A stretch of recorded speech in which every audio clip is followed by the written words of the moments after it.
Hi, my name's Karen, and I would just like to share my story and my recent experience with the Adventist Rideout cardiac services that I unfortunately had to take advantage of.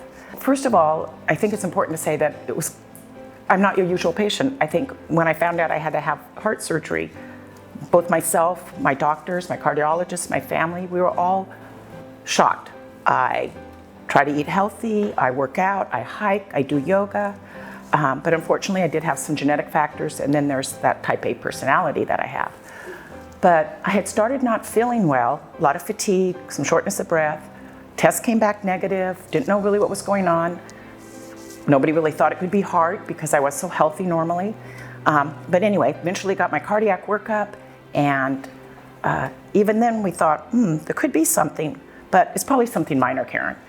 So went on my vacation and came back the next day and had a cardiac cath done by the ever wonderful Dr.She. And I knew where I was laying there, having worked in the cath lab a little bit, that there was a problem and that it wasn't simple.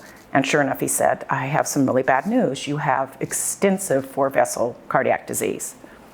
And I don't think it sank in for a long time. I was just really in shock. I was like, what, me? This can't be. I knew that if I had to have surgery, I wanted to have Dr. Griffith. I had met him. He had a great reputation. So went home that day and met up with him the next week.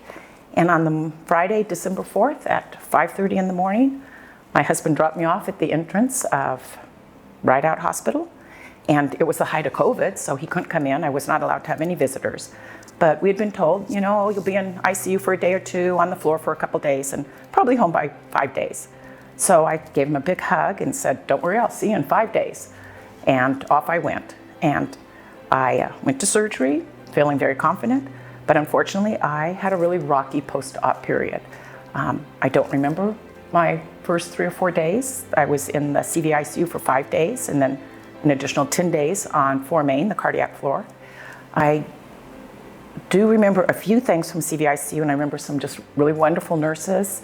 They took great care of me during a really very serious time. I had a very rocky start. I had a lot of complications, and they kept me going, and they kept me stable enough so that after 5 days in the CVICU, I went out to the 4 main, the cardiac floor, and I have to say I just had some of the best care.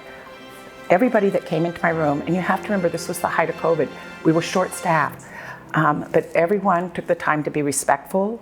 Everyone took the time to make sure I was okay. It was a rocky and kind of scary time for me. Due to numerous complications, it was a 15-day stay, and I couldn't have a loved one with me, and the nursing staff was all I had. Melissa was one of the charge nurses, and it seems so minor, but she came in and just held my hand during a procedure, and that small gesture meant everything. Teresa was the greatest nurse I've ever had in my life, and I just wanted to take this moment to thank all of the staff. They went above and beyond what I thought. I want to thank Dr. Frazier for taking care of my kidneys. I want to thank Dr. Bajwa and Dr. for being such great cardiologists, and really owe my life to Dr. Griffith and his amazing staff. William, Jameson, Ashley, Shalene, Letty, they did everything.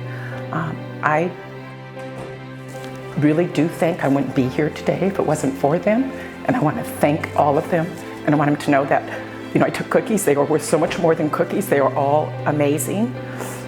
As a nurse, I hope that I will have that same impact on my patients that they've had on me. I just can't thank them enough. So if anyone that's watching this was involved in my care, I just thank you from the bottom of my heart, and I feel like I'm here today because of each one of you. Thank you.